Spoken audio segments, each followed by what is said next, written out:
Sinabi ko sa SONA, wala tayong pinag-uusapan na ganito. I'm the one who exposed all of this.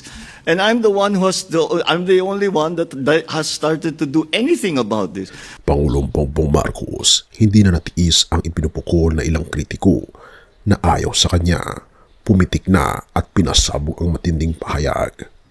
Efeso 5 verse 11, huwag kayong makibahagi sa mga gawa ng kadiliman na walang ibinubungang mabuti, sa halip ay ibunyag ninyo ang mga ito.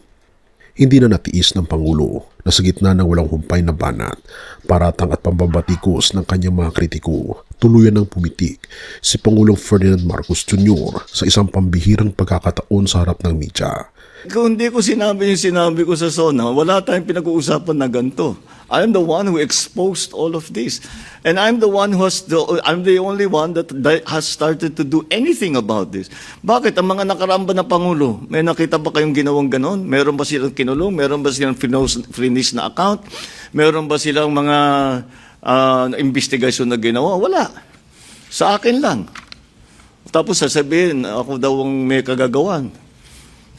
Kung talagang racket ko yun, ba't ko sisirain yung racket ko? Di ba? That makes absolutely no sense. Pinasabog ng Pangulo ang isang matinding pahayag na nagpatahimik sa kanyang mga kaaway sa politika hinggil sa bilyong-bilyong anomalya sa mga flood control projects ng pamahalaan. Kung inaakala ng mga kritiko na madadaan nila sa paggigipit ang Pangulo, nagkakamali sila.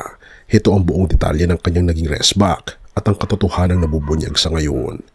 Una, bakit ko sisirain ang sarili kong racket? The ultimate logic clapback. Mariing itinanggi at binalikan ni PBBM ang mga akusasyon na siya o ang kanyang administrasyon ang nasa likod ng mga irregularidad sa flood control. Sa kanyang pahayag, ginamit ng Pangulo ang simpleng lohika upang basagin ang argumento ng kanyang mga kalaban. Kung hindi ko sinabi yung sinabi ko sa SONA, wala tayong pinag-uusapan na ganito. I am the one who exposed all of this and I'm the only one who has started to do anything about this, ani pa ni PBBM. Dagdag pa niya na may kasamang matinding emosyon, tapos sasabihin na ako ang may kagagawan. Kung talagang racket ko yun, bakit ko sisirain yung racket ko? That makes absolutely no sense. Pangalawa, kickback yan. Walang sugar coating sa korupsyon.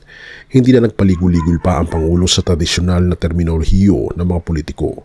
Diretsahan niyang tinawag ang sistemang ito sa kanyang tunay at maduming pangalan, kickback. Ang kultura ng rebate. Binatikos ni PBBM ang matagal ng kalakaran kung saan ang mga opisyal ay tumatanggap ng mga porsyento o rebates mula sa mga kontratista ng mga proyekto ng gobyerno. Pangalawa, diretsahang pahayag. Rebate, kickback yan. Wala nang ibang tunay na salita. Kickback yan, giit ng Pangulo. Sabay-sabing naging normal na rito sa paningin ng ilang tiwaling opisyal ang ganitong gawain na kailangan ng putulin. Pangatlo, ang ugat ng anomalya. Resibo mula 2017 hanggang sa nakaraang administrasyon. Ipinaalala ni PBBM sa publiko na ang malalim na ugat ng anomalya sa flood control ay hindi nagsimula sa kanyang termino. Ayon sa kasalukuyang investigasyon, ang sistema ng korupsyon ay mababakas pa noong 2017 at 2018. Inilahad ng Pangulo ang mga sumusunod na resibo ng kasaysayan. Una, ang expose ni Andaya. Noong 2017 to 2018, ibinunyag na ni dating House Minority Floor Leader Rolando Nonoy Andaya Jr. ang higit sa 300 bilyong piso ng halaga ng mga kaduda-dudang proyekto sa flood control. At ang patutsada kay dating Pangulong Duterte. Prangkang sinabi ni PBBM na mismo si dating Pangulong Rodrigo Duterte ay kinilala ang matinding problema sa flood control noong kanyang termino, ngunit walang sinumang opisyal ang opisyal na naparusahan o napanagot. Having acknowledged it, he did not find accountability in anybody. So I guess that was left up to me to do, banat pa ni PBBM. May nakulong na ang Independent Commission at ang pagsuko ni Bong Revilla. Hindi lang puro salita ang Administrasyong Marcos upang patunayan na seryoso ang pamahalaan. Itinayo ang ICI na may sulong mandato na sundan ang ebidensya kahit sino pa ang mabangga. At ang resulta, may malalaking pangalan na unti-unting lumulubog sa investigasyon. Kamakailan lamang nitong Enero 2026 nagulat ang buong bansa nang formal lang sumuko sa mga otoridad si dating Senator Bong Revilla matapos maglabas ng warrant of arrest ang Sandigang Bayan. Sumunod pa dito si Senator Jingo Estrada at kasalukuyan si Senator Marcoleta. sa di umano'y plunder case. Ang marahas at prangkang pagtugon ni Pangulong Marcos Jr. ay nagpapakita ng isang lider na puno na sa pampulitikong ipinupukol sa kanya. Mahirap ngang pasubalian ang lohika, bakit mo wawasakin ang isang legal na kalakaran kung ikaw mismo ang nakikinabang dito. Ang pag-expose niya sa anomalya sa kanyang zona at ang pagkakakulong ng mga malalaking personalidad ngayong 2026 ay malalakas na resibo.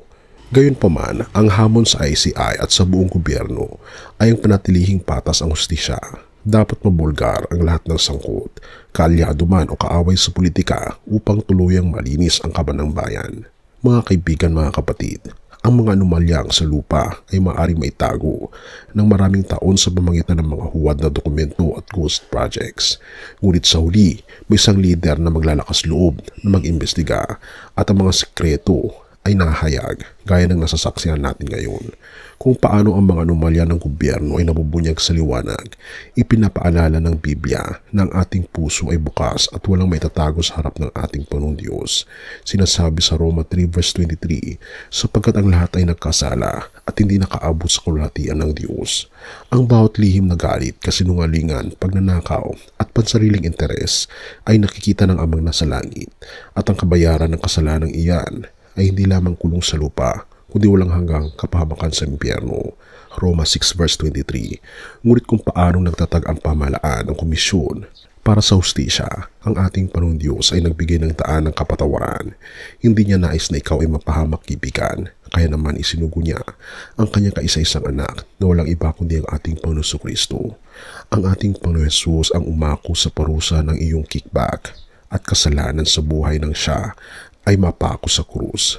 At sa kanyang pagkabuhay muli, tinalo niya ang kamatayan upang bigyan ka ng isang malinis na record sa harap ng korte ng langit.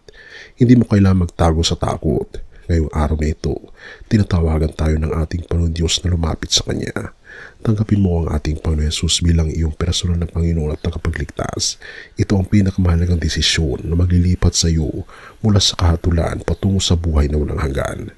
Kung handa ka nang isuko ang iyong buhay sa Kanya, sabayan mo ako sa panalangin ito ng may buong katapatan. Tayo manalangin. Ama naming Diyos na makapangyarihan sa lahat na nasa langit, na nakakita sa kaibuturan ng aming puso, lumalapit po kami sa iyo ngayon na may pagpapakumbaba. Inaamin po namin na kami po'y makasalanan. May mga bagay sa aming buhay na tinatago po sa tao, ngunit hayag sa inyong harapan. Patawarin niyo po kami sa aming mga pagkukulang at sa aming pagiging makasarili. O aming Panginoong Jesus, salamat po sa iyong pag-ibig na nag-akay sa iyo sa krus ng Kalbaryo upang bayaran ang aming mga kasalanan. Ngayong oras na ito, binubuksan po namin ang pintuan ng aming mga puso. Tinatanggap po kayo bilang aming personal na Panginoon at aming tagapagligtas. Ikaw po ang maghari sa aming buhay. Linisin niyo po ng iyong banal na dugo at isulat mo po ang aming mga pangalan sa aklat ng buhay at bigyan niyo po kami ng kalakasan na mamuhay ayon sa iyong katwiran. Ipinapanalangin din po namin ang aming Pangulo, ang inyo pong itinalaga, si PBBM at ang buong gobyerno. Bigyan niyo po sila ng patuloy na katapangan na usigin ang korupsyon ng may katapatan at walang kinikilingan. Hayaan niyo ang mga kabanang bayan ay mapunta sa mga totoong proyekto para sa kaligtasan ng mga mahirap na aming kababayan laban sa baha at sakuna. Pagpalain niyo po ang Pilipinas at ituro niyo po sa amin na mamuhay sa katotohanan. Pinupuri po namin kayo at pinapasalamatan, o aming Panginoon Diyos, sa inyo pong dakilang pag-ibig sa amin, at patubayan niyo po kami at patawarin po kami sa lahat ng aming mga pagkukulang at pagkakasala, sapagkat ito po ang aming samot hiling, alang-alang sa matamis na pangalan ng aming Panginoon Jesus, na siya rin pong aming takapagligtas. Amen.